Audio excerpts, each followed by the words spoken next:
Hello guys, আসসালামু আলাইকুম। কেমন আছেন সবাই? আশা করি খুব ভালো আছেন, সুস্থ আছেন। ভিডিওটা যে যেখান থেকে দেখছেন, কাছে ও দূরে, দেশ ও দেশের বাইরে থেকে সবাইকে ওয়েলকাম আমার চ্যানেলে। তো বন্ধুরা, আজ নিয়ে আসলাম আপনাদের মাঝে পান্তা রেসিপি। আর এটা তো সবার বাসায় হয়, গরমের মধ্যে কিন্তু কম বেশ সবাই আমরা খেয়ে থাকি, আর স্বাস্থ্যের জন্য তো খুবই ভালো। তো বন্ধুরা, কথা না বাড়িয়ে চলুন এই রেসিপিটা শুরু করি।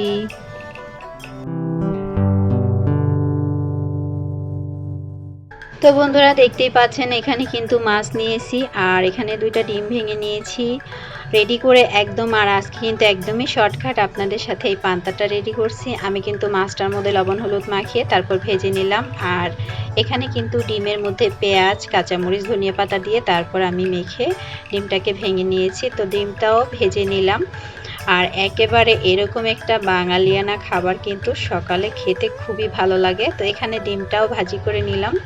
তো এরপর কিন্তু কিছু শুকনো মরিচ ভেজে নিয়েছি, আর এখানে কিন্তু আলুটা আমি আগে থেকেই সিদ্ধ করে নিয়েছিলাম। এখন শুকনো মরিচটা খুব ভালো করে পেঁয়াজের সাথে মেখে নিলে কিন্তু আলু ভর্তাটা রেডি হয়ে যাবে। তো এরপর দিয়ে দিচ্ছি কিন্তু খাঁটি সরিষার তেল, এরপর কিন্তু মেখে নিচ্ছি।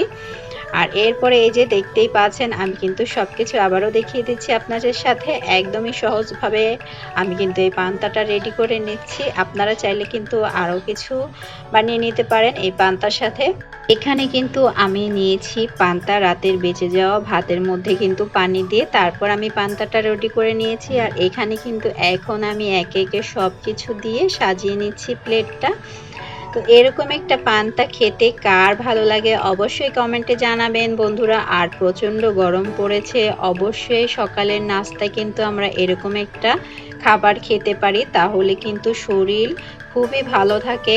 আর পান্তা তো এত এত উপকারী এই পান্তা, না খেলে কিন্তু বুঝবেন না বন্ধুরা। প্রচণ্ড গরম, এই গরমের মাঝে আমরা কিন্তু পরোটা, তারপর রুটি এগুলো না খেয়ে কিন্তু এরকম একটা পান্তা খেতে পারি, তাহলে কিন্তু পেট অনেক ঠান্ডা থাকে বন্ধুরা।